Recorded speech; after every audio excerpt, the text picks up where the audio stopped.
2 o'clock. We're a little late, but it's 2:09 by my watch, so we'll call our meeting to order. Again, thanks for everyone coming today, and hope everyone's had a chance to review everything. All right. Mention of FOIA. In compliance with the Freedom of Information Act, notice of meetings and agendas were posted and furnished to all news media and persons requesting notification. Okay. Hang on one second. Before we get started, I see it. I'm sorry. We addressed Mr. Sass's remarks, so we'll skip over that and give it back to you. All right. Do we have any public comments? I know it's been a minute since we've all gathered. Happy New Year. Happy New Year. Okay. No, I see none. All right. You want to handle the approval of the minutes? The minutes from our last meeting on September 14th were sent out prior to this meeting. Can I have a motion to approve the minutes? Mr. Vice Chair, I think we didn't finish a sentence toward the bottom under the topic discussion of housing our future presentation. So to be honest, I don't know what that sentence should say, but it does seem sort of awkward that we have a sentence that's incomplete. So I guess I would recommend that we just eliminate that second sentence under that topic, discussion surrounded process for allocating housing funds, period. Okay.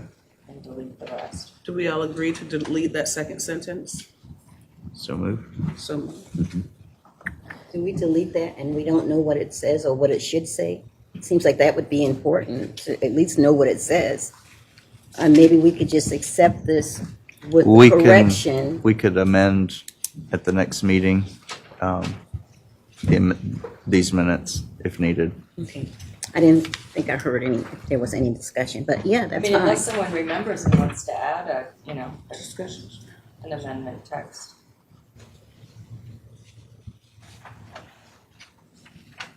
I do not. I have not. It's been a really long time. Yeah. Well, meetings are recorded, right? So the staff go back and review and then that day. Just add it. Yeah. And then we could have amended the next. Okay. Ladies, that work? Is that okay? For the discussion of housing our future, we'll go back and look at the tape and amend the minutes at the next meeting. Is that okay? As long as it's cool with you, we'll make that recommendation. Go ahead, Ms. Shonda, sorry. All right. Adding those changes, are we willing to accept the minutes? Any other I'll make a discussion? motion to accept the minutes. Okay. Second. Thank you. So move. Call for, For if there are no objections, we can move on. All right. Ms. Curry, would you like to give us a staff update?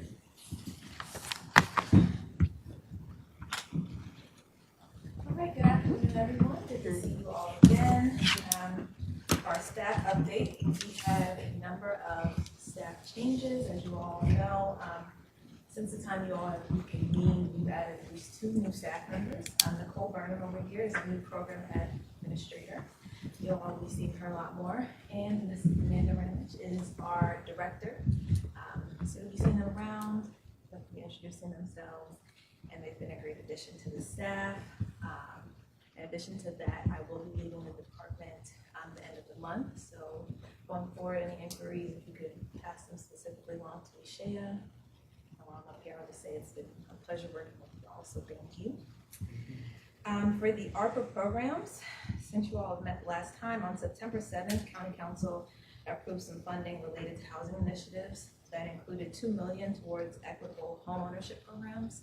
If anyone doesn't have access to the full council agenda item from that date, we'd be happy to send you a copy of what council approved. In reference to gap financing, staff is working right now on that scoring, and we hope to take scoring recommendations to council by the end of this month. And then finally, staff will be working on a public input process for the Housing Our Future plan. As of right now, no specific role for steering committee members has been determined. But once we get more clarification on that, I'll let you all know. So those are the major updates. Are there any questions? Ms. Jackson?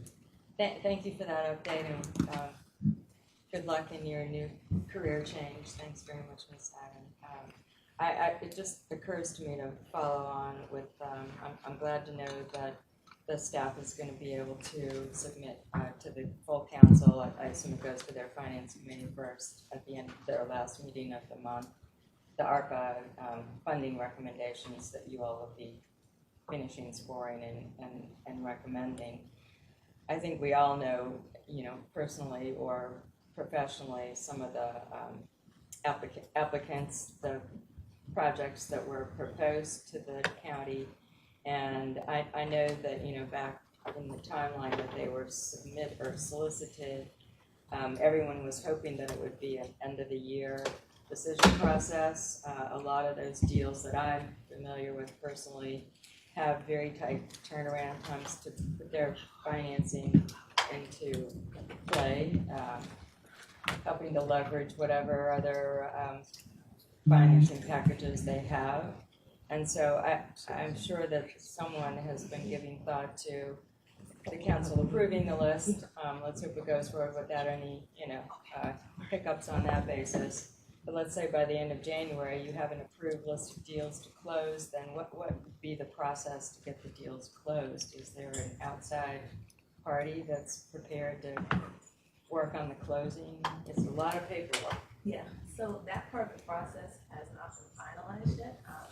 We're certainly thinking about it, and we recognize and appreciate all the patience because we know some of the projects have even tighter turnarounds than others. So will you be able to prioritize on that basis of which ones need? That has not been determined yet.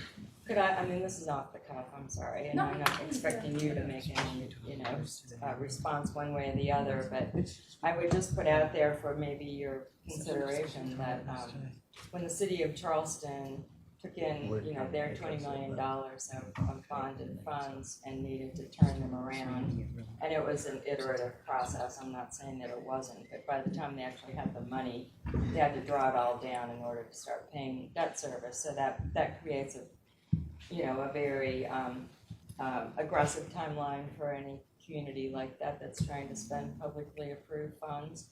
And so they hired an outside closer entity.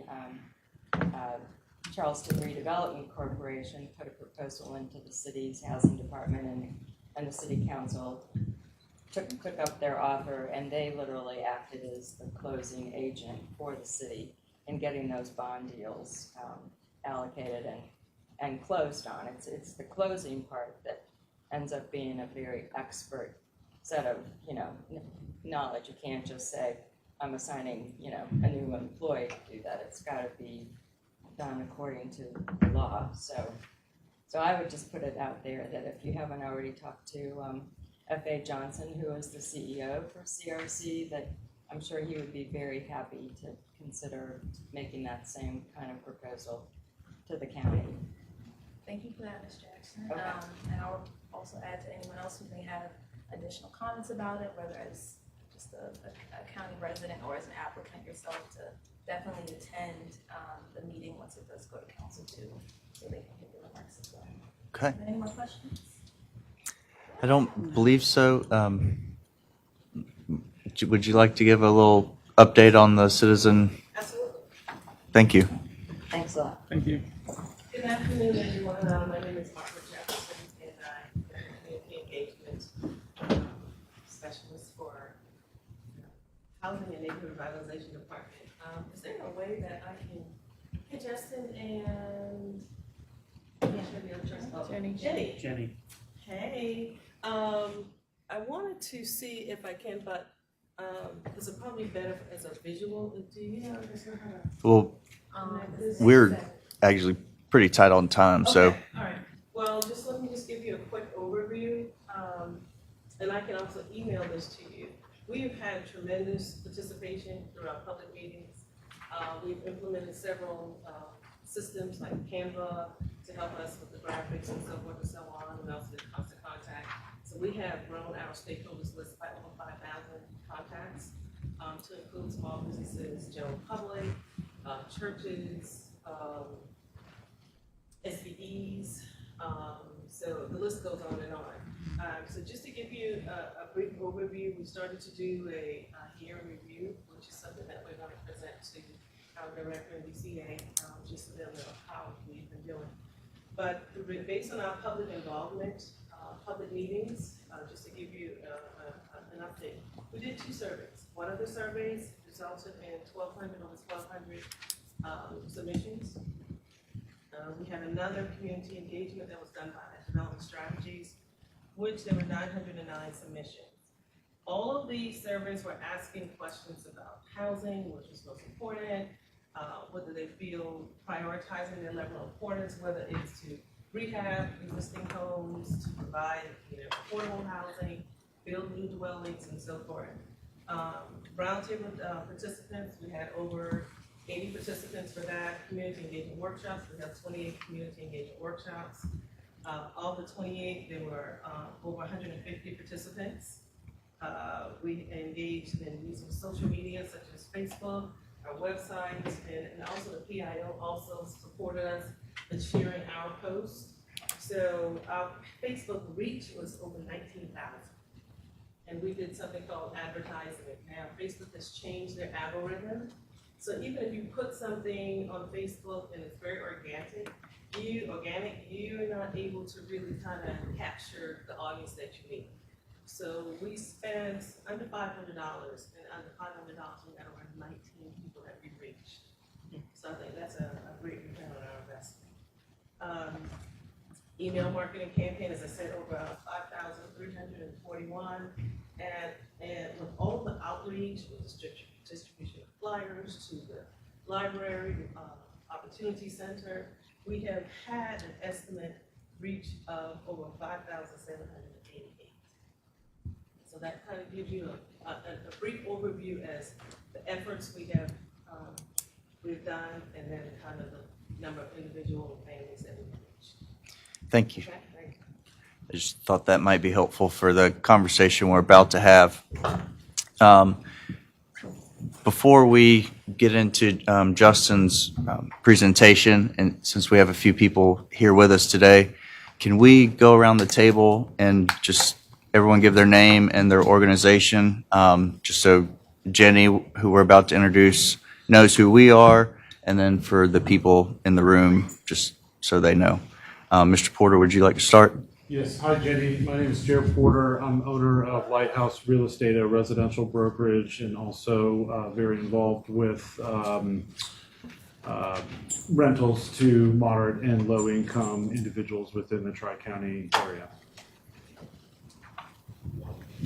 Hi, Jenny. I'm Lynn Boley. I'm the Executive Director of Charleston Habitat for Humanity. We have our territory is the City of Charleston, City of North Charleston, and we build and repair homes for families who earn between 35 and 60% AMI. And I'm John Roden, Executive Director for Sea Island Habitat for Humanity, and we serve James Island, Johns Island, Guatemala, Hollywood, Ravenel areas, building mostly single-family homes, but also doing a bunch of repairs for owner-occupied houses. Good afternoon. My name is Henrietta Woodward. I'm the Executive Director of the Community First Land Trust, and we are headquartered in the City of North Charleston. Hey there, my name is Duncan Cheney. I work for Metanoia. We're a nonprofit community development corporation, affordable housing developer in the city of North Charleston. Nice to meet you. And hello again, Jenny. I'm Nashonda Hunter, Executive Director of the Charity Foundation. We're a nonprofit that focuses on affordable housing in the city of North Charleston as well. Hey Jenny, I'm Bratton Riley. I run a software company called CityBot, which is locally headquartered here in Charleston, and we actually work with local governments to help provide better customer service and engagement for a more diverse audience of residents. Hi, I'm Carol Jackson. I'm retired. I'm a gadfly. I'm a former Charleston City Council representative, for my home base on James Island. And currently I'm helping out on the board of directors for the Charleston Redevelopment Corporation, the Climb Fund, which is a CDFI that lends to small business and startup entrepreneurs, and the YWCA. So I hope everyone's coming out to celebrate Martin Luther King weekend with the Y, as we sponsor a lot of activities. Hey Jenny, Craig Logan, housing executive for Charleston Metro Chamber of Commerce. And Jenny, we've met, but I'm Josh Dix. I'm the Government Affairs Director for the Charleston Trident Association of Realtors. We are excited to be back here. It's been we had a little break. The committee has had the chance to review the report, chapters 1 through 4, where a lot of foundational things. So we're planning to focus on chapter 5, the implementation pieces.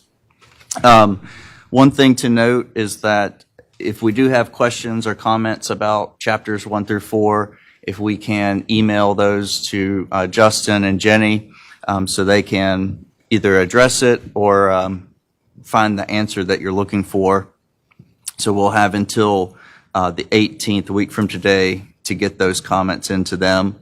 As Mr. Sass indicated, this is kind of kicking off the Housing Our Future plan, so to speak. This is the first time it's in the public domain. So we will go through a process that Justin's going to talk about in some pretty good detail of public participation, public comment.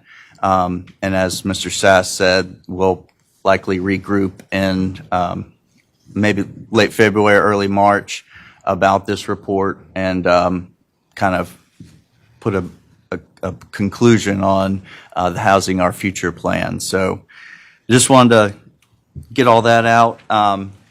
Justin, I will kick it off to you and let y'all take it from here.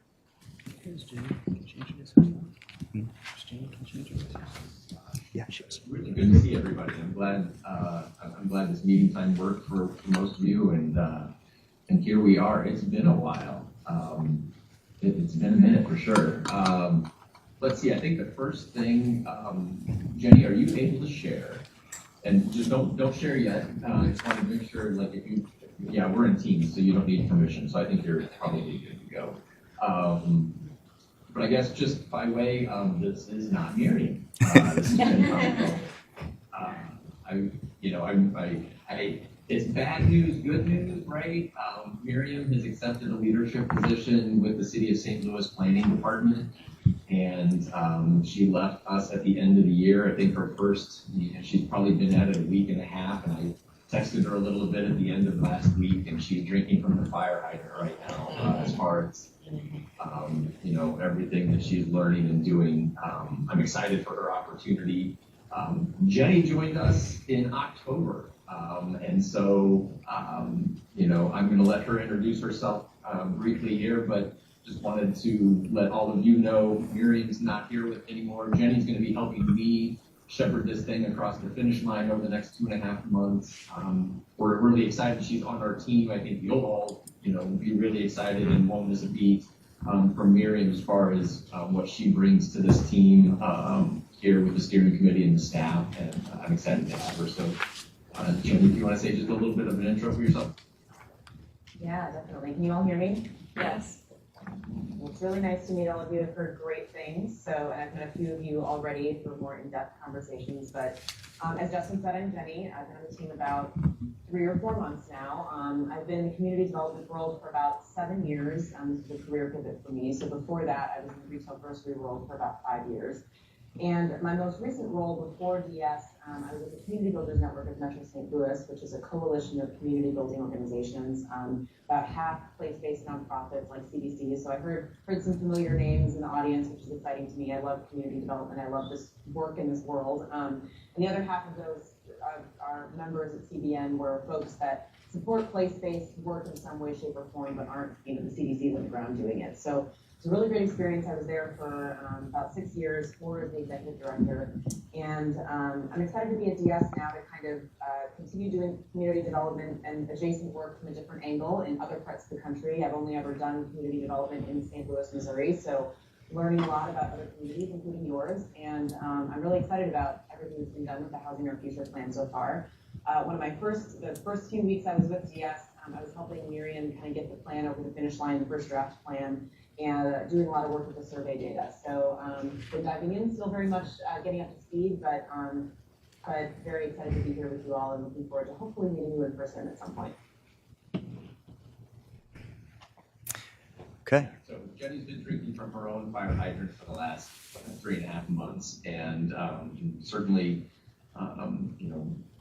handing off and taking off and biting off and chewing up, survey and document creation, and we've spent many times sort of preparing for this meeting, and so hopefully kind of getting this forward. So with that, Josh, I'll just head into the presentation and we'll just go from there if that's all right. Absolutely.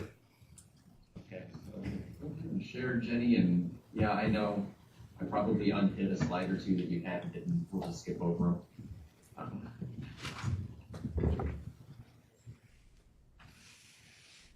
The hazards of working in a shared document. Yeah, you can click on to slide 4. The first was just to kind of orient everybody to, welcome everybody back. I'm really excited. We know there was a pause in September, October. We've been, you've got the authority to kind of reconstitute the committee, and we've been trying to figure out what does that mean? How can we have a meaningful conversation today, given that we didn't just stop work when you all stopped, right? So we had to continue to move forward with a plan. So we've missed out on some conversations that I know we had planned. If you recall, we had a series of meetings through the fall where we were going to really dive into strategies and talk about targeting AMI, talking about prioritization and timing, talking about partners, and we got to do the first one of those, and we didn't get to do all of them. So we continued those conversations with staff throughout the fall, and then kind of proceeded to write the document, create the document that you've seen. As Jenny said, before Miriam left, we had a draft of the document that went to staff. They've all read it. They've provided comments. We've actually added edits and texts, and I think even, there was a 2-page spread that, answered a lot of questions that we added to the document from the first version. So you're all seeing a document that's then kind of gone through the staff iteration portion of this. So there's been, a lot of work done in that September, October, November timeframe.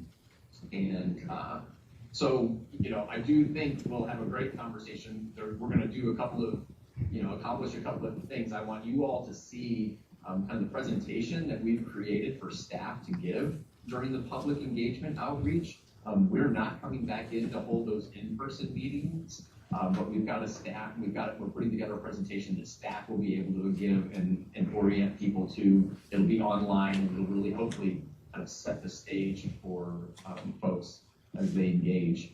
So if you want to go to the next slide. This is just a representation. You all have seen this. We've just continued to adapt this through the process. Kind of can see the community conversations we've been having, the steering committee engagement, the stakeholder meetings, the online survey, and the press releases and social media work that Margaret was referring to. There's been a bit of an activity, lull from an engagement standpoint with, both with the hiatus of the steering committee, but then also just working on the document and deciding that we didn't need to rush. If you recall, we were really pressing hard to get this in front of council in December, and at some point we took the pressure off that. The administration, kind of took the foot off the gas and said, you know what? Let's not rush this process. Let's do it right. But we've got this staff and consultant iteration going on. Let's focus on that. And so here we are, new year, we're really focused on kind of the final phase, the adoption phase. This adoption phase is really kicking off with this meeting today and with you all. We're focused on the steering committee. We're getting a draft available. We're hoping to have a draft ready to hand to the staff by the 25th. So we'll get your comments over the next week. We can chew on those comments. If there's any revisions that need to be made, we can do that. We want to have those revisions done by the 25th so staff can see them, and then put the document online for a public review period on January 30th. Staff, the administration is very interested in having a 30-day public comment period. It's going to allow them to have a series of in-person meetings. We're talking about the possibility of 1 or 2 virtual meetings. We'll talk about later on in our meeting today how we might engage specific stakeholder groups and do that throughout that month of February. We can work on comments and maybe, touch any revisions. We'll certainly be making sure any of the editorial kind of, any of the editorial catches that we all might make, get done throughout that same month, and then be able to synthesize any input. If there's any revisions made, get those done a week, in the middle of the week of March 6th. We're going to have that revised draft available by that Friday in order to go to council and be prepared for tentatively a housing committee presentation on the draft plan at that mid-March housing committee meeting, and then follow that up the next week with the county council. That's kind of the time frame that we're looking at right now. We'll come back and revisit this later. I'm not going to lose sight of this, but Councilman Chairman Schwiers and Josh and I and Shonda, we've been talking about the possibility of other meetings. Those may happen, might happen in February if there's some things that need to be, really chewed on. Ms. Hunter was talking to us about the possibility of, could we see what the public comment is? So maybe our meeting is after the public comment period closes. We could do that virtually sometime in that week of March 6th, prior to the final draft being, put out on the web. Or we can have that go out on the web and we could meet with you. We're planning to be in person for that housing committee meeting, and maybe we meet with you the Wednesday before that in person. So there's some options there. That's why it's a little bit TBD, but we're certainly kind of holding in our mind the opportunity to have additional meetings for the steering committee. So before I move on, that's just sort of a high level calendar of where we are and where we're headed. Anybody have any comments or questions related to this? Not seeing any hands. I think everyone's excited to get into the implementation strategy. So, I think so too. That sounds good. So we'll move on. What you're going to see next, I remember we were having one of our steering committee meetings, and we were putting a public presentation together before the workshops, and we had just sort of created your presentation, and then, well, hey, we want to see the public presentation. Yes, let's do that. And there was a little bit of back and forth on that. So I structured this a little bit differently. What you're going to see for the next several minutes is I'm going to quickly and very quickly get through what we are proposing to be the public presentation that the staff would give at their in-person meetings and that we would be hosting on the website. So you'll see sort of the context setting and the walking through of that presentation. I'll get all the way to the end of that. If we want to take a few minutes to jump into any sort of comments about that public presentation, I'd be happy to entertain those, and we could spend 5-10 minutes on that, just because I want to make sure we're not missing anything on that public messaging. And then we'll spend the rest of our time talking about implementation. So real quickly, here's kind of the presentation that the public would be. We need to kind of level set this for folks. This may be some people's, and it very likely will be some attendees' first time engaging with the plan. So we want to make sure that they understand what the plan is, what it isn't. So it's a comprehensive plan. Next slide, we'll talk about what a comprehensive plan is, and how it's different than a strategic plan, different than an implementation plan. Next slide. We'll also talk about the context of this is about housing and housing affordability. You'll recall we've had conversations with, during the community workshops. Is this just about affordable housing? Is it about all housing? How does this all fit? And setting that context that this is a plan, a comprehensive plan for housing, yes, and a significant portion of this is about housing affordability, but it's not the whole context. So next slide. And then we'll also just be talking about how this is a plan for Charleston County. And there's some dynamics there, right? So it's really focused on the role of the county and its partners. It could be, it's not just housing and neighborhood revitalization. It's also the planning department. It's public works. There's other county departments that would be involved with this. And then also it does outline roles for community partners to engage in. Next slide. Everyone has seen the next slide. This is, our tailored approach. It's a diverse county. That's the message there. Go ahead and click through the next couple of slides. This is our engagement. This is what you all have seen and what we're going to be talking about. Just sort of letting folks know this may be their first time engaging with the plan, but it's not the first time we've been having community conversations. And then to Margaret's point, next slide, really talking about not just sort of the activity, but what's been the touch points, right? How many people have responded to those surveys? How many people have attended the workshops? What's been, the engagement on the website? So that'd be a little bit of the process setting for folks. Next slide, and then, the next part of this is really getting people, kind of oriented to the document. Similar to the conversations I've had, that Jenny and I had with Josh and Nishanda as we're trying to plan for this meeting. It is a 100+ page document. We've all been having this conversation, and going through this planning process for well over a year. So it is, I will just say, virtually impossible to engage individuals on the entire document, on the entire process, especially if this is their first time. But we do want to get people oriented to the document. I know when we start to put out the press releases and start engaging with social media to let people know about these events, that we'll be pointing people to the document online. And to the extent that they can get engaged with the document before the public, that's what we would encourage. So the next several slides are really just orienting people to this. It's understanding that there's 5 sections, and then we're going to walk through the different chapters. Just go ahead and click through with a little bit of pace here. The introductory, the summary, understanding the process, and then a summary of the findings and conclusions, and just sort of level setting that. What are the needs? We spent a lot of time doing data analysis, having conversations. What are the housing needs, the affordability issues, and the challenges and the opportunities there? Follow that up with the goals. We've got 5 framing goals that are helping us organize all of this data and analysis, but then also all of the strategies, and talking about some case studies that have helped inform these strategies.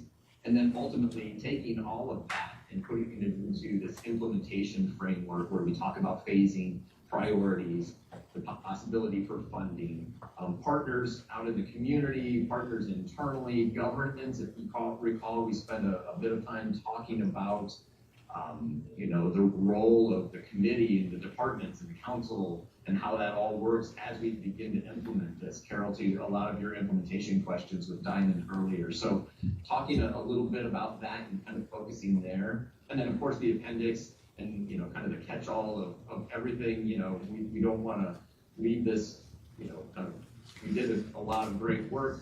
It doesn't all go in the front end, and so we put it in the back end. So that'll be the orientation to the document, and then we're going to orient people, again, very quickly to the 5 goals,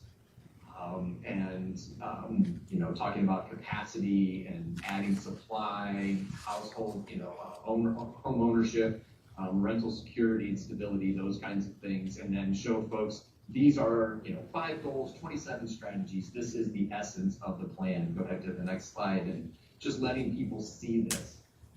I will pause for a moment to just say this is going to be the presentation. We've created boards.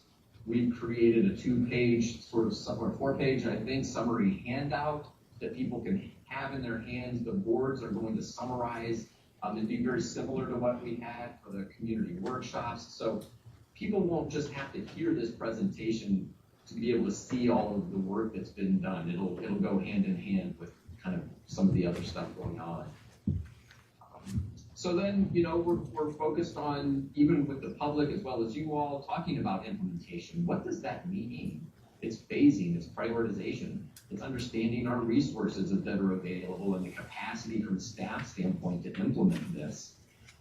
It's understanding that there's an implementation matrix that's going to lay out the timing, the staffing, the resources. Next slide, we'll talk about, from a prioritization standpoint, near-term, medium-term, long-term. One of the things that we in this room and out in the community and council and staff need to recognize is this is a long-term process. We can't, we can't do all of these activities at once. So how do we start to think about prioritizing these? Some of them are just low-hanging fruit. Some of them are foundation setting and building capacity. And so, those are what we'll focus on in the near term. We put together a recommendation of near-term implementation priorities, and Daryl and his staff, before Daryl left, reviewed that, and this is what is in currently the draft document. This is what we'll be spending our time on. One of the things, it's policy, it's programs, it's capacity building. That's been sort of not the goal framework, but just sort of the process framework that we've been thinking about. And we really want the public to focus on this. And the reason for that is as we all know, big complex issue. We've spent a year talking about this, but at the end of the day, people in the general public want to know, how is this going to impact me? And so I want them to put on, and I'm encouraging staff to say, okay, go ahead to the next slide, I guess. From your experience with housing in Charleston County, and you're looking at these, what strategies excite you most that are on that slide 29, right?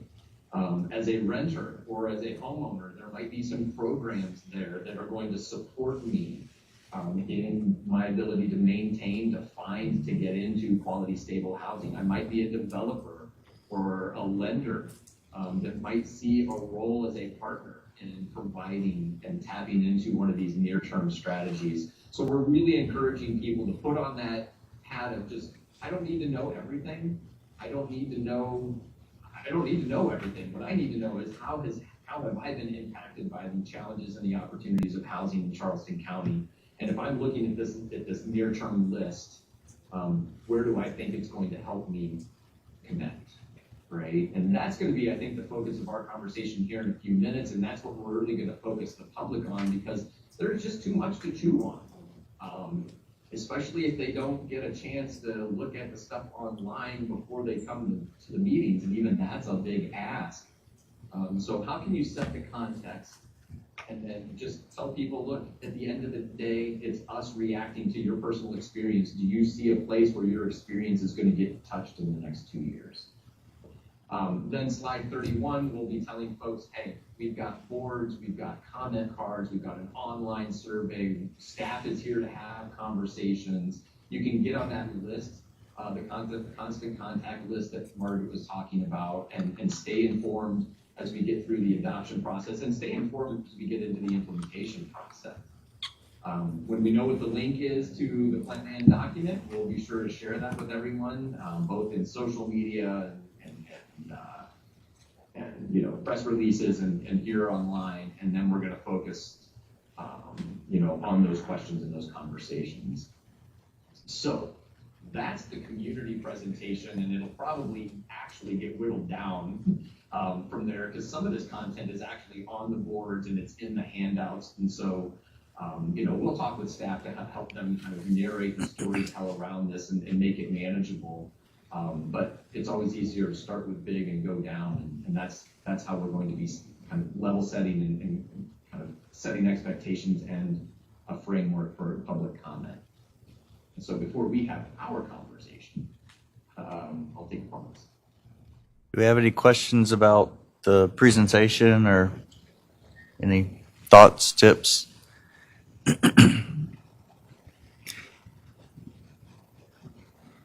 In some of our conversations, Justin, I know you and I talked, about the AMI numbers and really putting figures with that. Would that not, is there not one of those slides or anything like that in the presentation to? Yeah, so there's not in the presentation. We kept the data out of this because of the data that we have on the boards. So I'm happy to share, I think maybe at the end of our conversation, we have some time, we could share some of the public collateral, I'm calling it, the boards and the handouts and stuff like that that might have some of that information. So we didn't, just out of pure time and sort of, we want people to engage with the boards, to engage with staff and provide comments, that we stayed away from basically anything in the needs, in data and assessments and anything like that. It'll be in the meetings on the boards, but it won't be on the presentation. Okay. And I can confirm too that there, specifically the data about AMI is on one of the boards currently in its current iteration. Thanks. I do think that's important because I know everybody knows what 80 to 120 means, but until you see that that's a firefighter and until you realize what that means in our community, I think it's important. So, Well, I mean, 80 AMI was the median income. yeah. I don't Like- think anyone knows what AMI means. No one. Outside of us in But the fact that they put a dollar amount next to, what Yeah, that yeah. percentage is, so. It's in the book, which is great. And Yeah. even if they just put that in there, I think that'd be. Yeah, I think too, if we can just make sure like, whenever you are doing those public comment periods, just terminology that we may be familiar with, that general public might not be as familiar with, that we have, those explaining what those key terminologies is and how they apply to whatever strategies that are in place. I think that's going to be important as well. Yeah, I think that's great. We'll make sure, actually, I even think we had talked about having the glossary that we had at the end of the plan kind of included as its own thing that people could, pick up and have in their hands as they're walking around and having conversations. So great suggestion. And maybe we can hang on to this conversation. You had mentioned you have the collateral pieces, but you were going to talk about that later. Yeah, we sure can. If we Yeah. have time, I think that's great. And then we can also just share it virtually if we run out of time. We can share it electronically. We can certainly do that. Yeah. Remind me at the end if I forget, but let's circle back to that. May I ask a question? Yes, ma'am. Margaret, during your outreach, was there a specific, can you tell me whether or not, because we're always talking about 80% area median income to 120. Our population has another population, those individuals that are below 80%. So if they're in the meeting, they would like to know where they're included. So I think it is going to be very important that is collected. So are we going to assume that only ones that are into these meetings are people that are making 80% and above? But how do we address those that are below 80%? So we need to kind of work on that.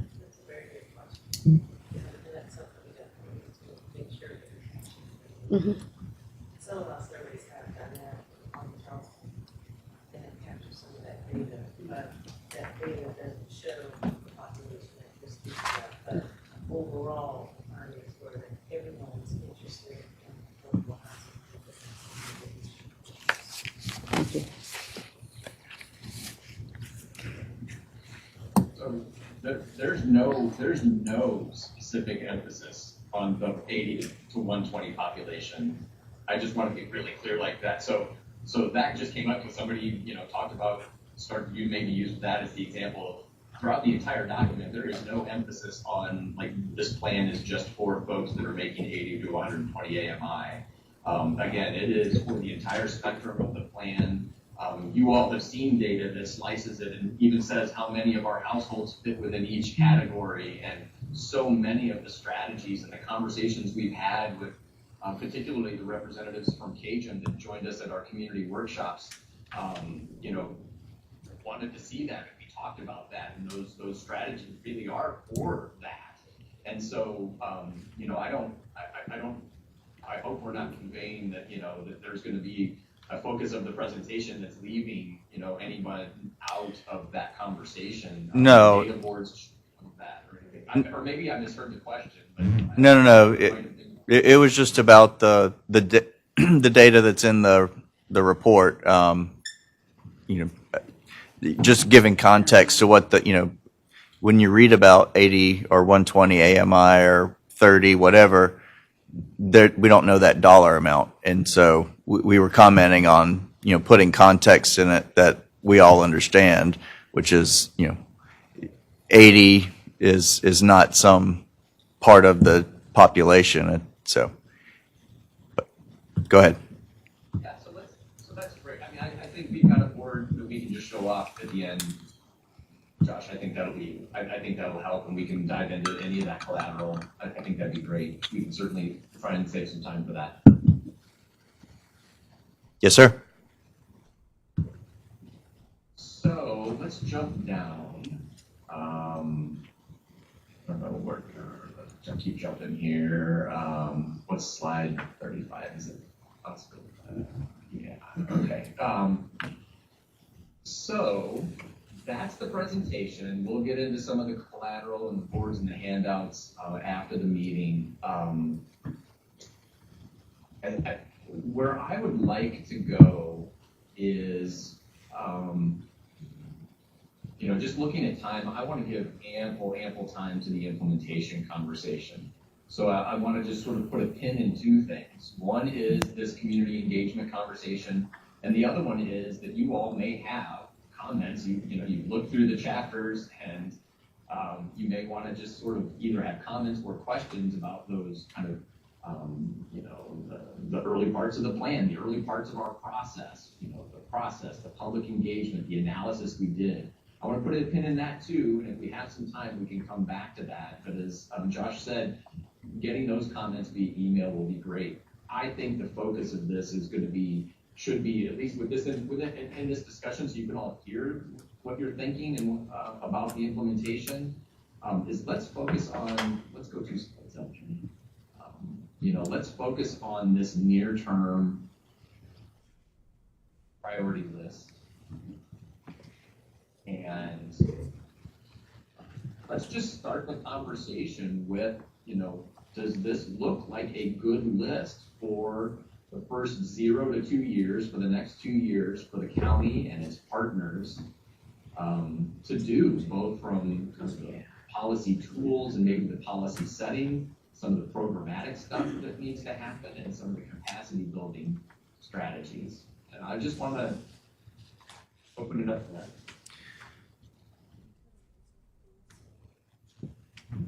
Or if somebody has a comment or a question. Well, I'm not seeing any hands.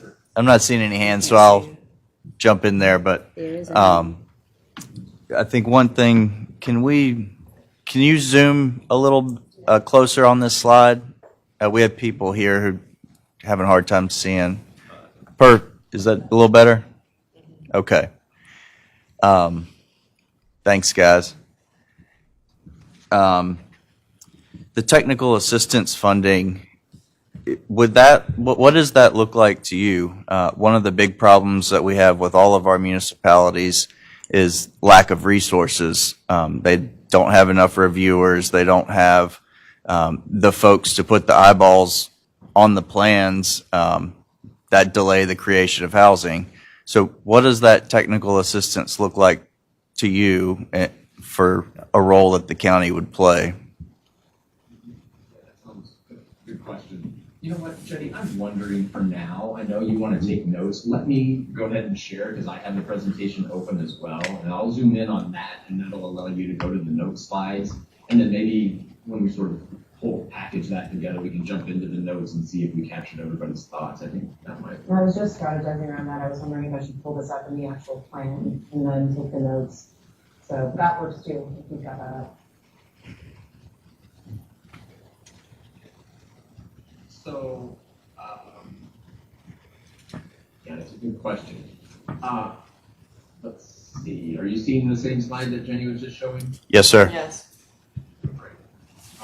So, I think, this was a conversation that we had with Daryl, and I think there was, as this, we were fortunate to be able to talk to some staff about this, as we were doing the community meetings, and it can be tailored to be anything it needs to be from a staff perspective. I think beyond where this idea was coming from was an alignment of zoning and land use regulations. And so if there's any misalignment of that, especially between North Charleston, Charleston, the county, along the Low Country Rapid Transit line, and just sort of talking about how can we make sure that, that our regulations are cohesive so that any developments going on is the development we want to see to take advantage of the transit line, providing some funds.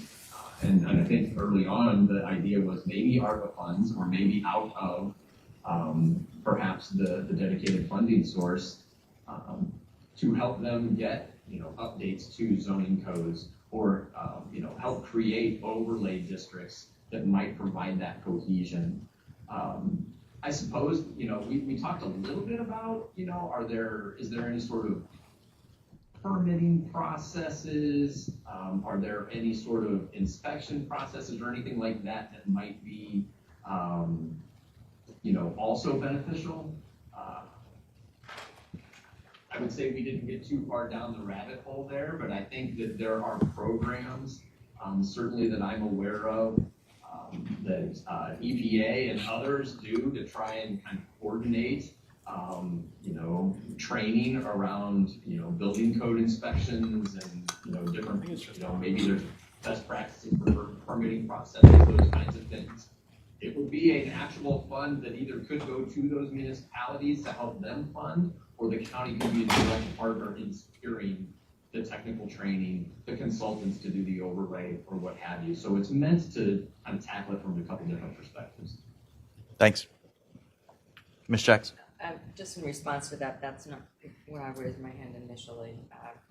I think, again, the city of Charleston might be a good place to start looking at an idea that the city has had and just couldn't afford in a regular general fund budget until this year. So they're going to establish what they're calling the Housing Concierge service, which basically identifies that there are applicants for site planning, site permitting. I mean, it's a very technical process. The city calls it their technical review committee that looks at all of the ingredients that go into getting a piece of property approved for build out or renovation or whatever.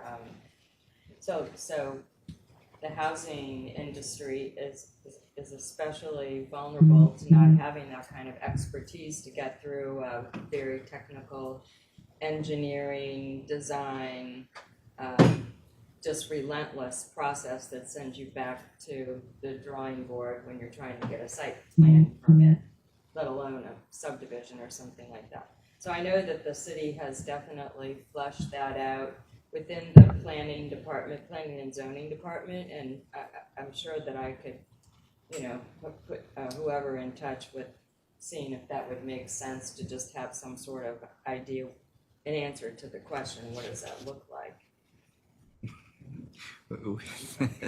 That was a process getting the mayor to agree to that, but that's a different conversation. Yeah, it's all budget, it's all money. So I guess, and can I just, Yes, I ma'am. am going to have to leave early, Josh. So Okay. in my thinking about these buckets of policy tools, programmatic strategy, and capacity building strategy for the next 2 years, I sort of freaked out when I started thinking about the programmatic strategy column. I mean, on paper, each one of these ideas is, very smart and very instrumental in helping real people accomplish real goals. But I don't see that any of that kind of programmatic strategy could really be effective to take, be implemented inside of a 2-year window at the same time as we really need to be thinking about the capacity building strategy combined with what the county council would agree to change in their policy and laws. So if I were writing this, I would put the programmatic strategies into the next phase of after 2 years and focus on establishing resources, both money and staffing. I think it would be very helpful to our committee. I'm really happy to know that the department has hired new people and that they're going to come up to speed and as Mr. Davis stepped down and several other people have left. So I think it would be very helpful to us in trying to think about that capacity building and the policy tools that would need to be put forward by staff to the council and work through that way. If we could have some sort of housing and neighborhood revitalization staff function organization chart delivered to us in the next month or so, just so that we can start to think strategically with how the heck are we going to accomplish any of this. I know that we have 2 brand new council members. I've met with one of them.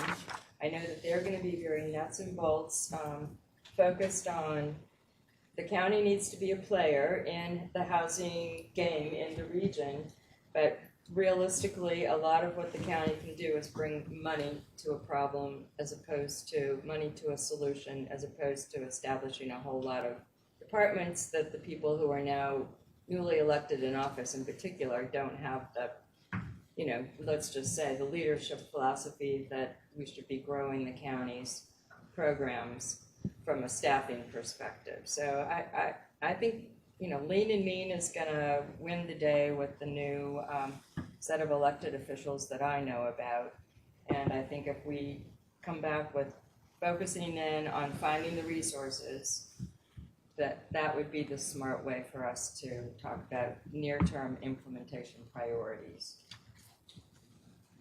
And I'm happy to work on that offline if that becomes a good way of us being more clear about what we're talking about. Mr. Rhodes? If I may ask, just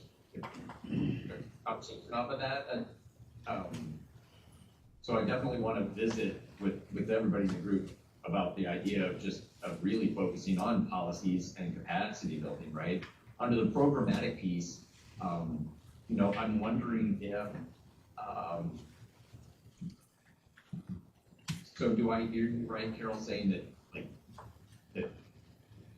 not even try to recommend within the plan the ability to do, or not to recommend any of the programmatic strategies? I mean, not unless we have a way of thinking about how it can actually happen. I think educating the elected officials about tax abatement and things like that are going to literally bring more resources into a particular citizen's opportunity to retain their house or add on to their house or keep their house from falling down, whatever it turns out to be they would benefit from a tax abatement.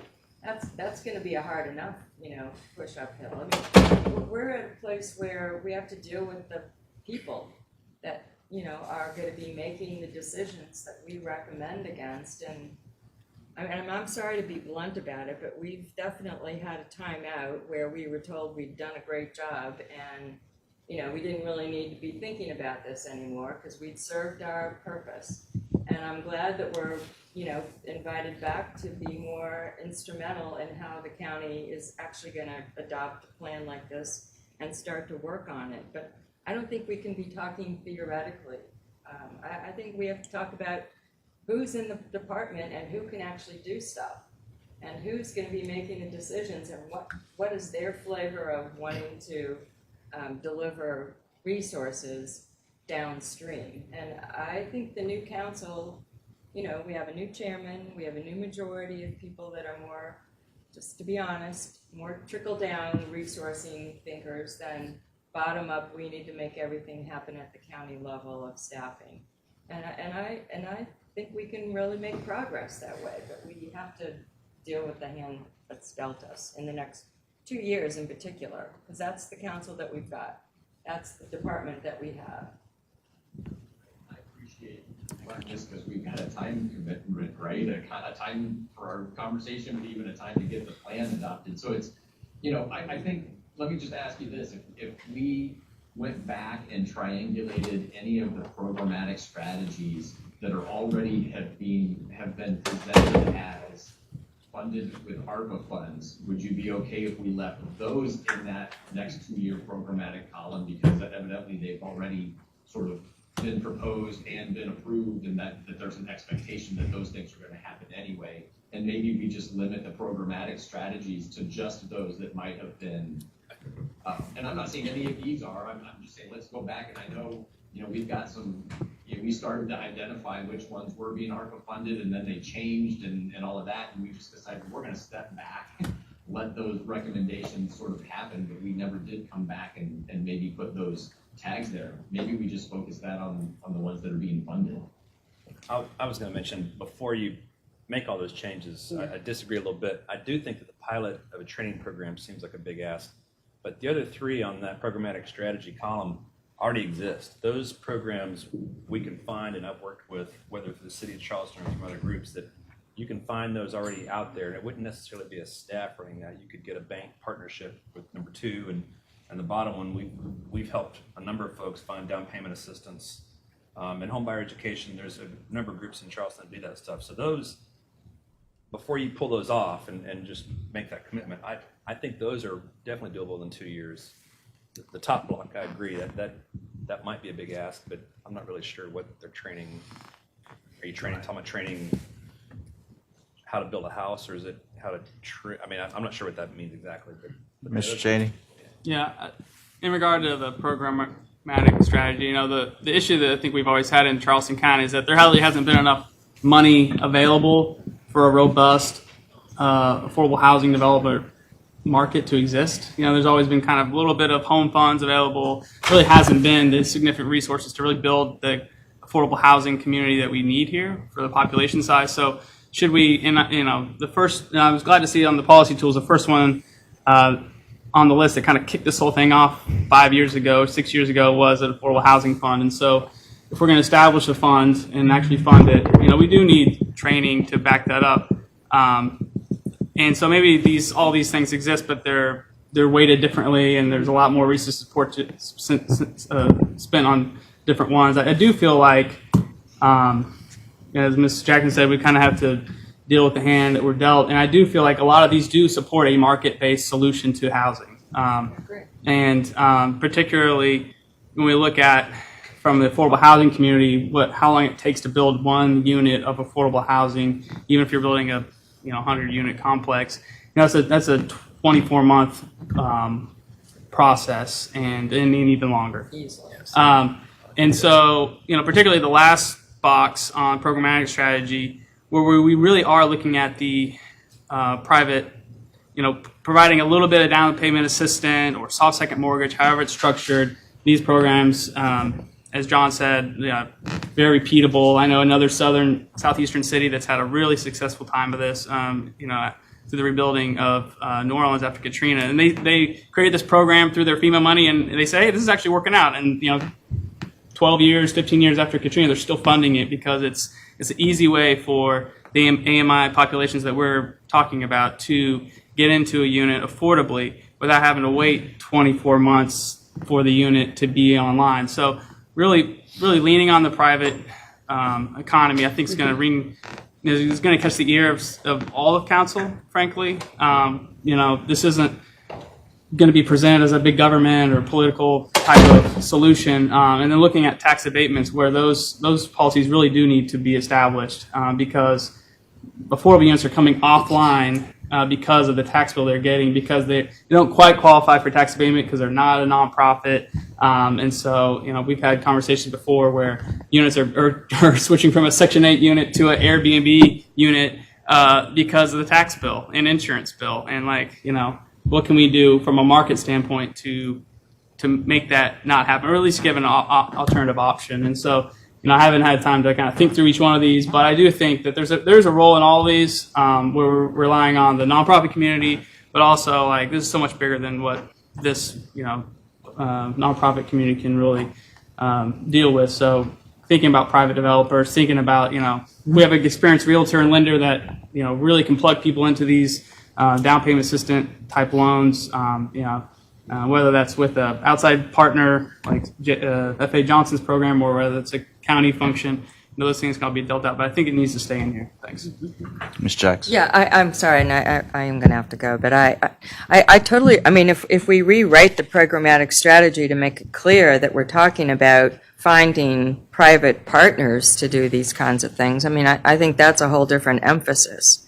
So maybe I was, precipitous in saying that we should exit out, but I think we just need to be realistic about what can be accomplished by the resources that are available and work on building them, especially on the money side, on the recurring source of funds side of things, and then yes, opening up the doors for private enterprise to come in. I mean, I do feel like there are CDFIs who are skilled. The state loan fund is one of them in terms of lending to housing.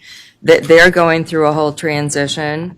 So it's really, it's just taking it out of, okay, this sounds great on paper and putting it into the reality of an action plan. And I guess maybe that's where I'm sounding frustrated, that strategies are one thing, actions are another, and we need the action plan. So, I mean, I kind of look at it as a tool to go do what it is I do, which is wave this in front of council until we start to implement these things. I mean, that's our role on this body, is we made that mistake and didn't lobby hard enough previously. That is why we're here. So I would like to have some direction as an advocate on these issues to be able to go not only to Charleston, but to all the municipalities and say, here's a blueprint. Let's go do it. So, Ms. Henrietta? Ms. I would Woodward. think it would be tragic if we took out the programmatic strategy and look at it in a different way. For instance, the pilot, a training program for nonprofits and small developers, that doesn't necessarily have to be something that we would have to implement. I think I heard Darrell said it several times that he was going to look into the National Development Council, NDC, that trains nonprofits and small developers and get them certified to do this work.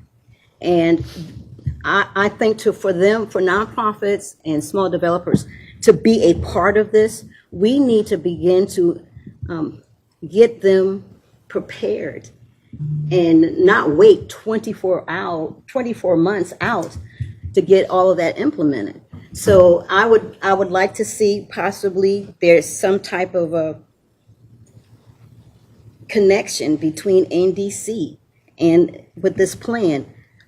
Bernie Mazik office offers these programs and these classes all the time. Online. They don't even have to go out of town. When I did most of the classes in NDC, we had to go away for a week, and it was quite expensive for an organization. Exactly. So I disagree of taking it out, but maybe with a clearer definition on how it should be implemented, and not thinking that Charleston County has to do that. Yeah, I mean, I'm all for, let's have an action plan. Yeah. And use that as the way of selling, what can really happen to the decision makers.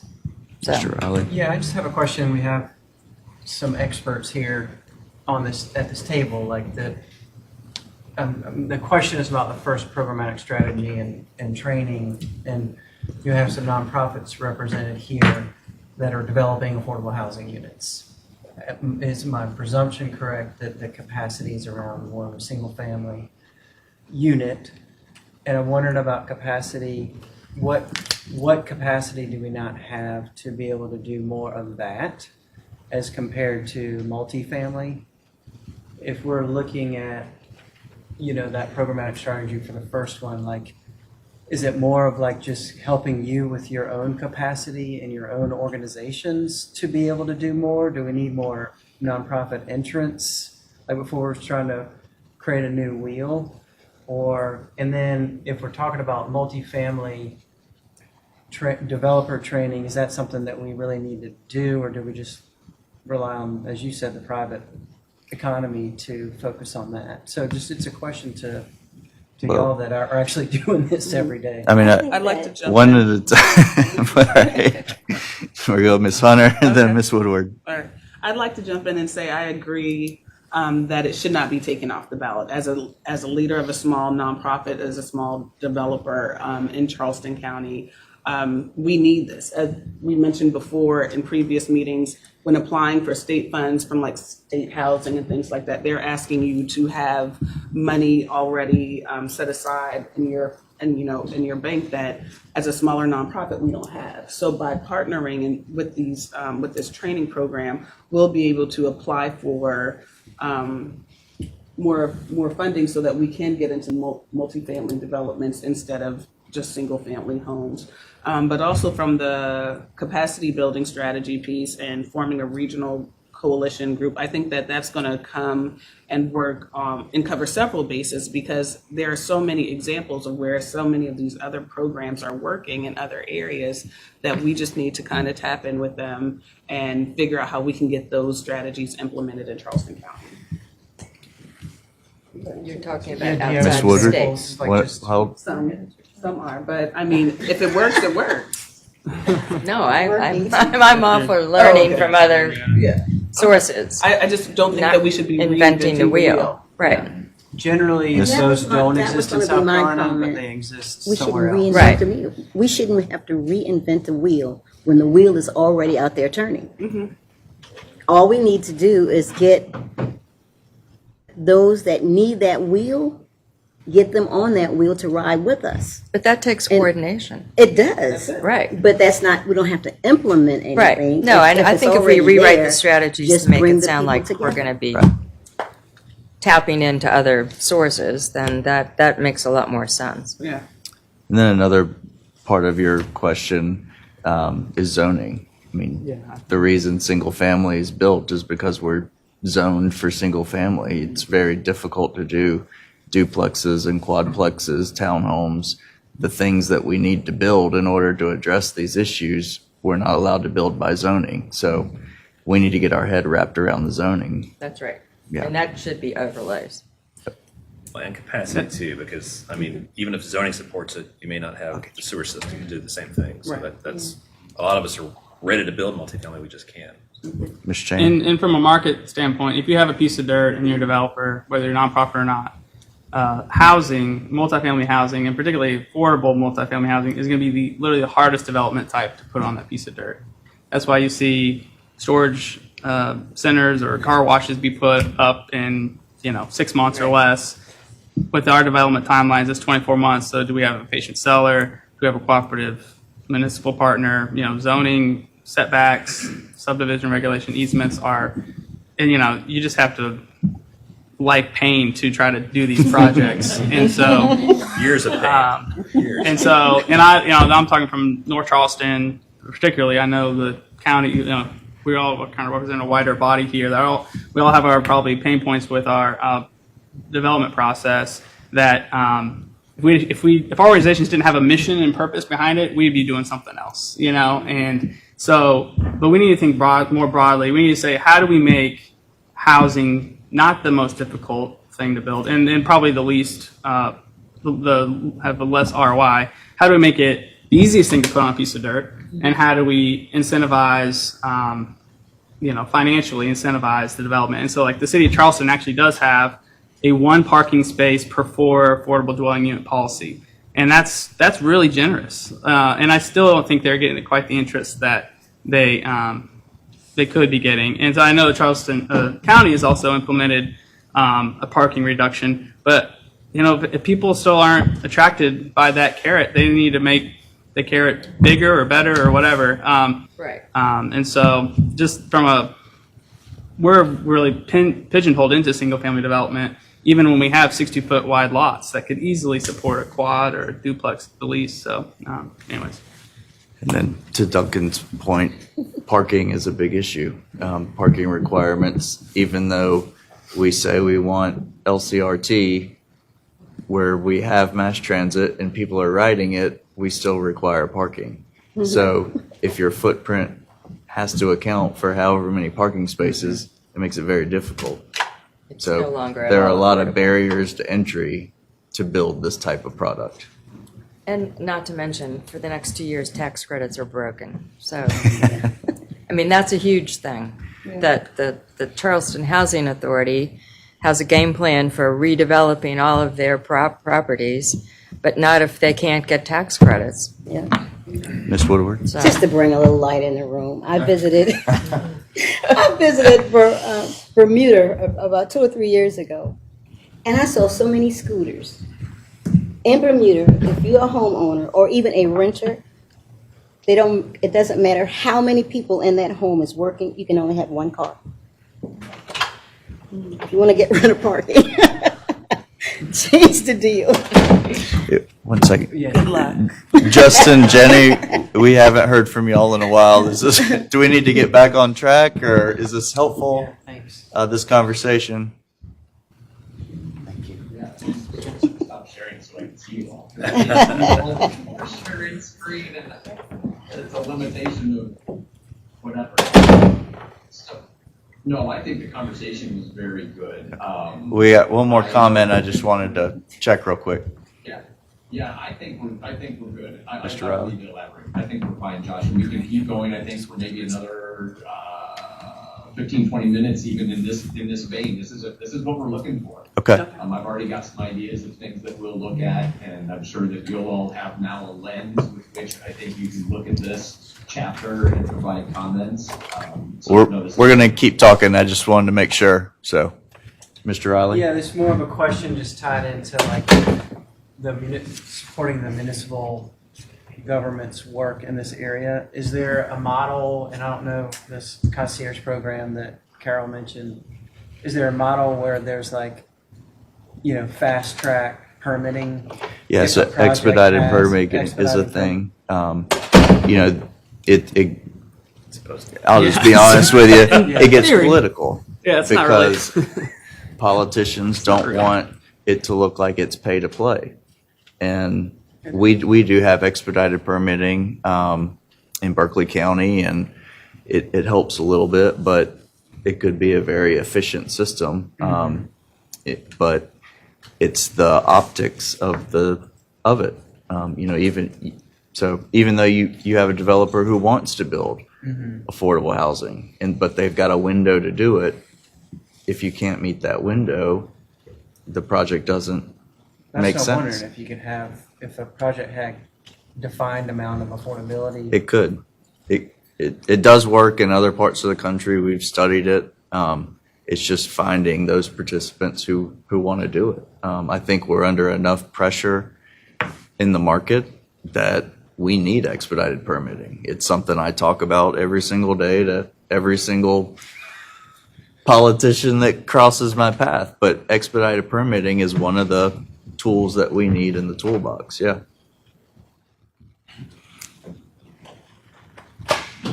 Sorry, Do you have a passion around that? maybe. Yeah, it's a big problem. I think just particularly like the city of North Charleston, their permit portal says the permits, it's just always wrong. You try to file an inspection, they don't show. It's just a big problem that builders are having, and I'm sure other jurisdictions are having the same thing. And it's less of a people issue; it's more of a process. It's just there hasn't been investment into There's been a little bit of investment into the online platform, but it's not quite working, right? And so it's a process problem, not a people problem that I think, we hadn't really talked about this. I don't remember at least investing in number 2 on the policy tools, but I do think that could break up law. Like we've had projects delayed 6 months to a year because of just silly stuff that, there's not, the fundings were there, we were ready to go. It's just like permitting and, zoning, it's just like trying to get DOT easements because a lot of streets are owned by the state. It's just little stuff like that. It's just like, and costs went up, so then we do have a gap. So I'm sure we all have war stories, but I do feel like trying to figure out how to be strategic and incorporate how many jurisdictions there are in our metro, just Charleston County alone, not even Berkeley and Dorchester, could be a bear that I guess Josh is wanting to take on. But leaving that up there is exciting. Can this section address the Federal Reserve and monetary policy? Because that would help our building capacity issues right now. But that's the other part, these delays Yeah. have now, you penciled a project 2 years ago. You can't, $40,000. I mean, thank God for the ARPA gap funding should that move forward, because that's what a lot of these projects are needing funding because of. So, anyways. yes, sir, All I have are Michelle. questions. Go. So I'm just wondering too, like as a group, like, I still don't know exactly how long this group lasts or what it's supposed to do or anything. But as a group, do we, after this thing gets passed, do we focus on more of the policy and capacity building stuff just in general? Advocacy to the political bodies and trying to galvanize a plan on how to create more pots of money. I think that is the role that we all need to play. I mean, I know the chamber, we're involved with them, their regional housing work, CAJM's represented. There's a lot of these groups doing these conversations, and I think it's incumbent on all of us to sort of pick up the baton and make sure these ideas get implemented, because, I deal with all the municipalities. There's no political will to be proactive. Mm-hmm. And so Is it there- is important that we continue this work, whether it's organized here or outside of these walls. Sorry, y'all, I'm asking all these questions, just trying to help set the framework. Do the housing authorities in the county, do they have like a standing quarterly meeting or whatever where they're like bring all the leadership together to talk about vision, goals, objectives? Is there any like? Not that I'm aware of. No. Not besides just regular board meetings. No, well, through the Mayor's Council on Homelessness, there has been several meetings where all the Charleston County housing authorities, because we have 3 housing authorities, have participated, and they've been talking about some of the issues that they have too in terms of capacity building and development, tenant assistance. So, but on a regular basis, no. They have been 2 or 3 successful meetings with the 3 housing authorities. And maybe that's something that they should do on a regular basis. I mean, I know like my organization, we're thinking about in March hosting a regional discussion where all the planning directors and administrators come, and we have a real conversation about what's happening, because what Mount Pleasant does, it impacts Dorchester, and we need to start communicating what we're doing, because these zoning policies and resource issues, I mean, it's a regional problem, even though municipalities want to believe that it's unique to their specific confines. We need to have crosstalk. We need to have some community thinking on this. And I know the chamber's taking a big role on the housing group. And again, there are groups having these conversations. We just need to come together and have more of them. Yeah, I know, one of the things that we've been doing is just reaching out to the planning and planning directors, zoning directors throughout the region. And so we have a monthly committee that we meet, and we slowly have been getting kind of feedback from everybody participating in that. So hopefully that'll kind of bring some synergy around that conversation from a regional perspective. Craig, did you have another comment before you left? Or question? Or we can move on. Ms. Chain? Yeah, I don't want to beat a dead horse, but I'll just say, like, when it comes to coordination and communication, if there isn't new resources to the table, like significantly new, like financial resources for housing or affordable housing, I just don't think we're going to see the net gain that we need. One thing that could be added to this slide is your slide deck is just that stark number of housing units needed in the next 10 years. Like that's always gives anybody heartburn, no matter if they're familiar with the industry or not. And so we only need more capacity building if there's more resources out there for this capacity building. I know I'm speaking to the choir here, but I just really think that needs to drive this home, is that we need more resources for this work. And the biggest, when we look at the state tax credit program that the state implemented in 2000, all of a sudden overnight we had all these new developers in the state and new developments were popping up. And we can't look at a better example. If you create more resources, if you build it, they will come. It's the economy. There is a little bit of money to be made in these kind of projects, and the market, the private market, will follow if not only the nonprofits here represented, but the market sector will follow if no resources are created. So that's it. Okay. I'm not seeing any hands, so if y'all want to pick up the conversation, we can move to the next item that y'all want to discuss. I just want to say that this has been a fantastic conversation, and I know it feels like this was the conversation that Jenny and I think the staff and everybody felt like we needed to have, because this is, I think, the part where this becomes the transition. One way to think about the plan is it's almost like the first 4 chapters of the plan establish the need, show the process, and here's the universe of strategies, and then we need to take this plan and all of this information and conversations and best practices that we've got out there and then start to implement it. And so this is where that happens. It's really focusing on that 2-year implementation, near-term implementation priorities. So this was really helpful. I will say this, and I know Jenny and I will kind of powwow after this over the next couple of days, and maybe it's as simple as just sharing with all of you, again, this slide with the notes on it that I've taken and the slides that Jenny took with her notes, and we'll just send that back to you so that you have that frame of reference, that as you consider to think about this, this becomes the lens then that we can get some comments from you all over the next several days. So this was great. I think the 2 things that I would like to emphasize before we're shifting gears into the public engagement, which I think we've got a perfect amount of time for, is this.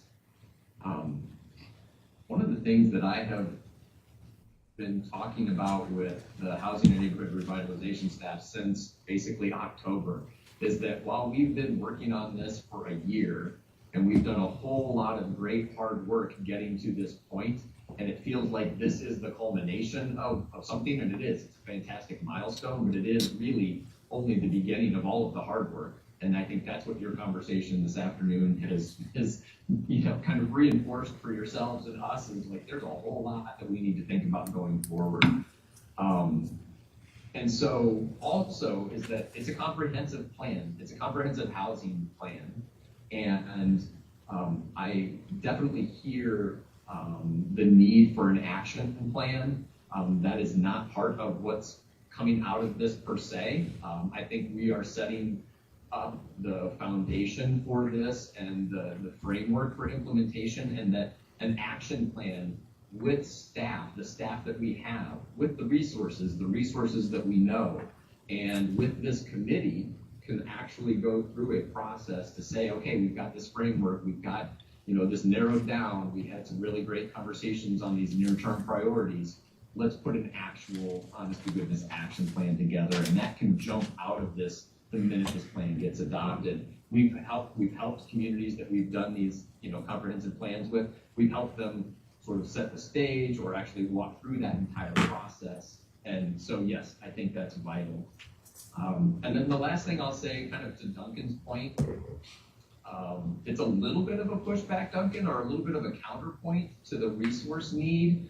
I do think that we can't underestimate the power that a plan and all of the community conversations and pulling all of this together can have, because yes, you all have been talking about this, and yes, you had the referendum 2 years ago and all of these conversations, but I think we all agree, and we've been saying, this is really the first time that this comprehensive plan with all of this information has been put into one place.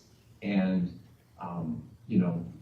hopefully, while we're still trying to build the resources that we know we need to add the pie and make the pie bigger, that we can actually still continue to find opportunities where there might have been gaps of just people not working together, but now they've got a plan to coalesce around. Kind of to the point also, of maybe the county doesn't need to be doing all of this, but it can be a rallying point for the partners to rally around things and maybe leverage resources that are already on the table that just may not have been used as efficiently. That's not to say we don't need more resources. We spent 3 months talking about referendums and financing and funding and all of that. That's acknowledged in the plan, and I'm not discounting it at all, but I'm just hoping that, some of the things we've been saying and telling the community is, you never had a department focused on housing before, and you never had a comprehensive plan quite like this before, and hopefully that might also be part of that, kind of that catalyst of chamber conversations, realtor conversations, and now we're just talking about the same playbook. Josh, I think I heard you say something about a blueprint, right, for those conversations, and hopefully that's what this is. So, great conversation. I think this is exactly what we hope to get out of this, and I think we're going to start to look at that implementation chapter and these priorities with a little bit of a new light with these conversations, and we'll start tweaking. Ms. Woodward? Yeah. This question goes, or comment goes to Craig, as the person at the Chamber for Housing. A lot of the burden that we have in our housing area is really because of new companies and industries that come to our area. I think it may be something that the Chamber would want to address with our state economic development group, who brings these companies in, cause a housing burden on us, and then they reduce their taxes. So they're really not putting forth what they need to. So we need to think about, when the state is making these deals, that the deals also include some housing proportion to it. Well, I mean, I can say I do sit on some of those conversations, and more the employers are saying this is something that we have to account for in our pro forma. So it is a conversation that's happening, and it's growing, and we need to keep having it. Yeah. But employers are starting to look at the condition of housing and what are the opportunities. We just went through this with the Redwood development in Berkeley, where they're courting that, and we're on the phone with them talking about what the housing needs are going to be and what the pay needs to be to afford. So it's a big component in job recruitment. Great, because when you look at the for the airport, first time in a long time, the military is now saying, you guys got to do something about housing if we're going to. Mr. Riley? Just a comment specific to your point. So I was in Kansas City in November, and they passed a referendum that $8 million a year goes to affordable housing, but it was an economic development referendum. It wasn't an affordable housing referendum. And then they realized what a critical piece workforce housing is, and you can think about that from selling it to the politicians in a different way, as opposed to. And so they did actually that, and then I went to a presentation. You had the affordable housing developer, the funding people, the local government people that helped put it all together. It's like maybe it's a different prism too that we need to be looking at to push to sell this stuff. Yeah, I mean, you're spot on with that. In conversations I've had from HR professionals, that's something that they're realizing more and more now, is they're losing quality, talented candidates. Think about Volvo, who's here. They're having housing shortages for their potential workers. So I think, like Josh said, I think now it's more of an in-your-face kind of thing, and I think we'll start to see a lot of comments and feedbacks from that. But the other piece of that, you can't just blame the companies. It's like so many people work virtual now. So you got people moving here. They're not attached to any of these companies whatsoever, but they're living here because they want to live here. It's cheaper. You know, it was cheaper. Until they got here. Was cheaper. Change the whole dynamic. Yeah. Okay. Justin, you want to pick it back up? This is great. I want to actually ask you, Josh, I'm happy, I've kind of queued up some of the collateral, and I'm happy to just sort of click through that if everyone would like to see it.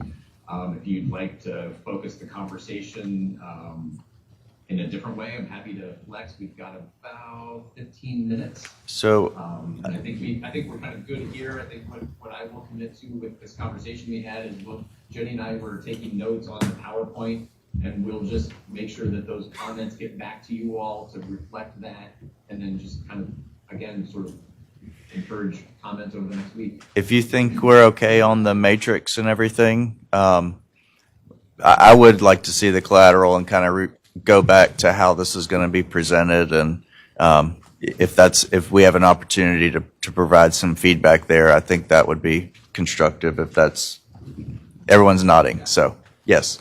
That's great. I like that. Can I just make one last comment? I'm sorry. Yes, sir. Sorry, y'all. I feel like when Carol leaves, someone needs to fill her void. I just want to, we haven't been together in a few months. This comment is directed to the staff. And I don't know what your world has been like. I have a guess what your world has been like over the last 6 months to 8 months. And I just want you to know that my heart goes out to all of you. And I just want you to know from the bottom of my heart, it's so nice to see new faces. We appreciate you so much. And thank you so much for all. You're the ones that are waking up every morning and you're showing up to do the work. And, I don't feel like you're getting the support that you deserve. That's my own personal opinion. But I just want you to know I see that. And Diamond, thank you so much for all you've done and wish you all the best. But just please know, and I told this to Daryl every opportunity I had in every one of these meetings, what I said to him is, I am here to support you. You are the professionals that are here. You're the people that have come here to do the work. And I just want to reiterate that point, that seriously, thank you, and we are here for you, and as much as we can possibly be. So seriously, thank you. Thanks.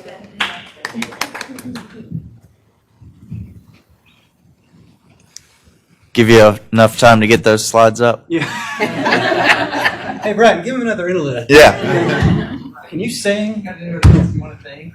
No, seriously though, I agree with everything you said on that. I think we even had a little bit of a hiatus with staff, so getting back in December and Miriam leaving and Jenny, kind of taking on project management roles and that, it's been, kind of just a lot of reorienting as you said.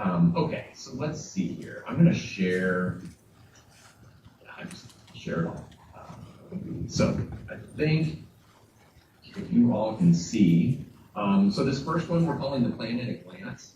Again, I just want to emphasize, we're not expecting people to get the entire, year plus worth of work and analysis and understanding at an hour or two long community meeting, or the half hour they might have to actually spend the time. So one of the things that we want to do is make sure that we're giving people an overview of what it is, be able to the point earlier, I think somebody said, let's make sure we're not using, if the terms aren't clear, that we've got the glossary, we have folks there able to answer questions, so that these handouts can just be precipitating the conversations that we want to have, and guiding people back to the website, back to the plan, to provide comments. So here's what we call the plan at a glance. It's really just sort of orienting folks to the document, challenges, needs, opportunities, the goals and strategies, and the priorities. And then we list out the 5 goals, 27 strategies. Again, this is sort of the handout that After the presentation, people can use this to reflect on what they heard, maybe see words and things in here that they talked about, at that public meeting and want to follow up on later. They can note that on here. Here's the 12 action steps. Maybe again, based on our conversations, we're tweaking this a little bit, but that's, a 4-pager to try and get folks just oriented to the plan document. We've got something called the Housing Our Future 1-pager. It's front and back. And it really is more of a leave behind that's going to be populated with the different event dates and locations and times so that, these handouts can be given out by staff. They can be left at libraries and city halls. They can be given out by the steering committee members, whatever, to kind of get the word out, both electronically and in a paper copy. And so we'll be helping and working with staff to finalize that as sort of a leave behind, hey, here's what's coming sort of thing. And then here's the boards. Just a bulletin board, right? But then, we've got a series of 8 boards. These would be in the rooms. We could also talk about these with staff being handouts. I don't know how much printing they're going to want to do, but maybe there's maybe it's handouts, maybe it's boards. I mean, it is this small though. They're designed to be boards, but it's really orienting to folks to the plan. Putting some of those key terms, out there, because we know that some of them, maybe let's not worry about the glossary. Let's make sure they're front and center. The strategic goals. Here's some of that data, right? The AMI stuff. And I just wanted to jump in and say that I think there are 2 iterations of the Goal 1 board right now that we were discussing in the fall about which one there's some overlap with that content, but that is on purpose. We know that. Sorry, Justin. No, that's great. So some data, some of the strategies, what would success look like? It's just that, again, kind of orienting people to this. This is goal number 1 again, just sort of a different way to think about the data. I can tell you right now, I like this one better. Goal number 2, barriers to adding housing. These are, one of the conversations we had is where's available land, where's protected land, where's the rapid transit line that we might want to focus development on, and kind of focusing on some of those conversations around reducing barriers. A data board around goal number 3, creating and preserving attainability. So you can see, we've got the maps that sort of just kind of catch some of the key data points, some of the narrative around that. So clearly, if somebody's going to be at a meeting and take the time to read the boards, or maybe even read the boards online and they don't read the plan, because these will be available electronically, that people will be able to get a very quick introductory snapshot into this.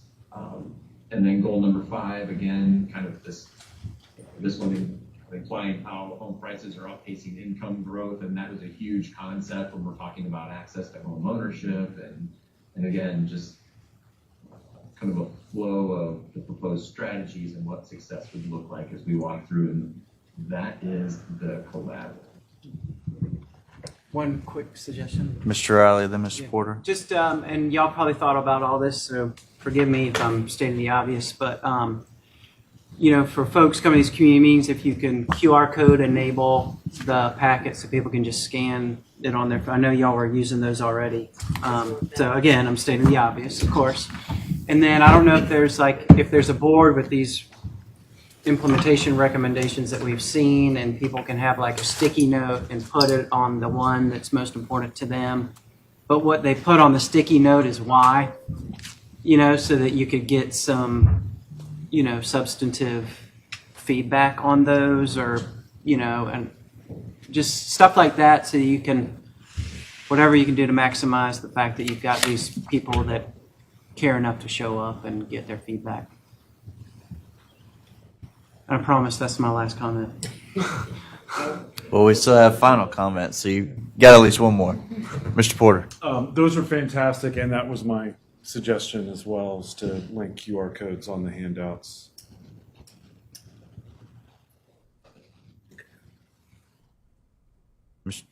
I don't mean to harp on this, but this is what I think my board and my staff keyed up on. The one chart you mentioned a second ago, Justin, with the difference between the housing price and the income was huge, and my folks picked up on that immediately. But the other one is page 23 of the handout we got an email, which says who's what, and by that I mean income-wise, because the stuff you showed on the boards, it might have been buried in there, but I missed it when we were going through it. But to me, it just seems so important for people to know who we're talking about. Is this poor people? Is this people who are working for a living? Is this people who 2 incomes, 3 kids? I mean, so Teacher in the CCSD. right. So I thought that chart was so well done on page 23, which has the kind of in our community who is what category, and I thought that was maybe it's in there and I didn't see it, but I just thought that was really important. I mean, I kind of think it could be just a board on its own. Yes. Yeah. Agree. Absolutely. Is that what that is? Yeah. I'm me in on just the chart. Yeah, you're doing that. Sorry. Yeah. Yeah. Okay. Yeah. So is that what you're looking at there? Yeah, look- it is. Yeah, it is. Yeah. Firefighter. Yeah. I think it looks different in our packet, but Yeah. So this was designed for the board. Absolutely, it looks different because this isn't what's in the plan document exactly. So we modified this a bit just to be board friendly. Do we think that at these meetings, I do think also in this handout, you had a comparison between Charleston County and Berkeley and Dorchester, and that was a big surprise too. I think to the folks who live where I'm at, the fact that so many people had left Charleston County to go to Berkeley and Dorchester County, and what they're paying for a house compared to what we're paying for a house, and that might be in there too, but I didn't see it. But I thought that was some key information too. and that leads to a bigger problem, which is roads and congestion, because people have Yeah, moved to been Lansing pushed Drive, out. yeah, Yeah, absolutely. they're still working in the same place, Yeah. but they have a 45-minute to an hour commute. So you've got the whole infrastructure problem. Any other comments on the collateral? Justin and Jenny, do you have any final comments for us or requests? Again, we have till No, I feel good. You all have, we'll share the presentation again. We'll share the notes. Really encourage you all to, give us whatever comments you have within a week. We'll do our best to synthesize that. I guess there is one thing I do want to emphasize. If something is so critical that it needs to be addressed before that gets to the public, we might need to have an email conversation about that. But otherwise, what I would also just say is this is a draft document. So if the draft as it is, with some of these tweaks that we talked about today and maybe some additional comments, help refine that draft before it gets out to the public formally on the 30th, that's great. But also don't think that that's the last time we'll be making edits, both from public comments as well as steering committee comments, right? So just know that that'll be happening. I think we'll be working with staff. We'll be working with Josh and Nishanda about what future meetings might look like, and communicating that via email. And those are the 2 things that are on my mind. And I would like to point out that any comments that we send to the team, that they be individual and not group chat or threads, please, for quorum rules. Well, if y'all don't have anything else, I think we're going to do final comments in just 1 minute. But since there's not very many people here, I know we have a couple other staff. Did you want to say who you were and Sure. what you're? My name is Amanda Ramage. I'm active director for the neighborhood for housing neighborhood revitalization. Thank you for welcoming me to this meeting. Before I was here, I worked for the county administrator, Bill Tooten. Been with the county for 15 years. Prior to that, I was at the state of Georgia. I worked for the governor's office of highway safety, and I also worked for the speaker of the House, Glenn Richardson. He's no longer the speaker there. But thank you so much for the opportunity to sit down on this meeting, and I look forward to working with you all. I think we have council here as well. No comments. No comments.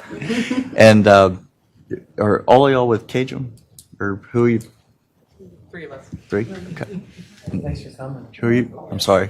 I'm Nicole Burnham. I'm the new, well, relatively new. I guess I started back in sometime last year.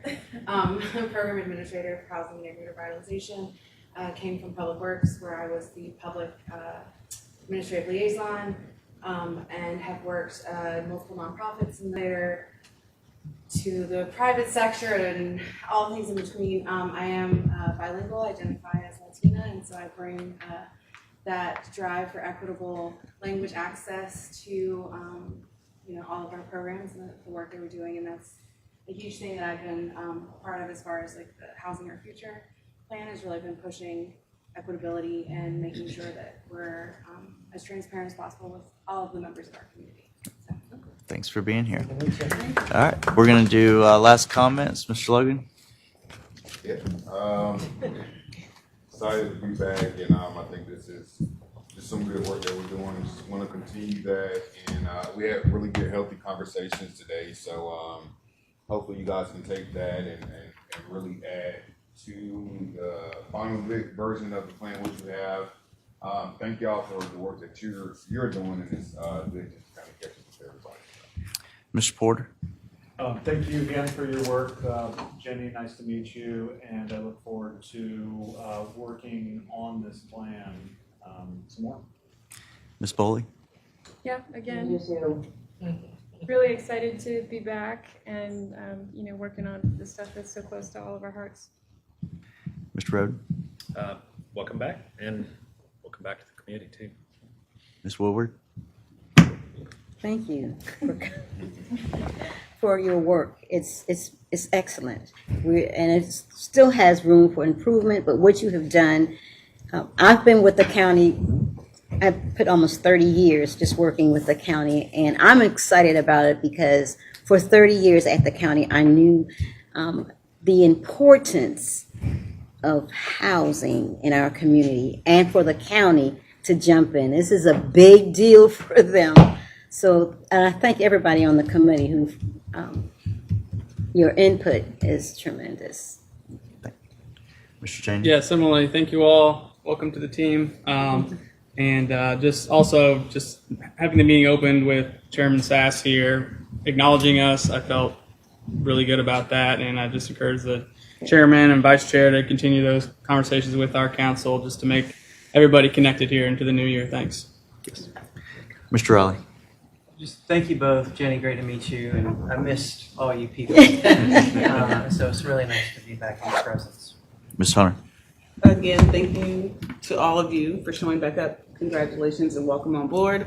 Thank you all for an engaging conversation today. We've had a few meetings prior to this, and I'm glad that this meeting went, as planned. And so I'm looking forward for us to, get some traction on this. It's time. We've had a couple of bumps in the road, but I'm looking forward to moving forward. And thank you again.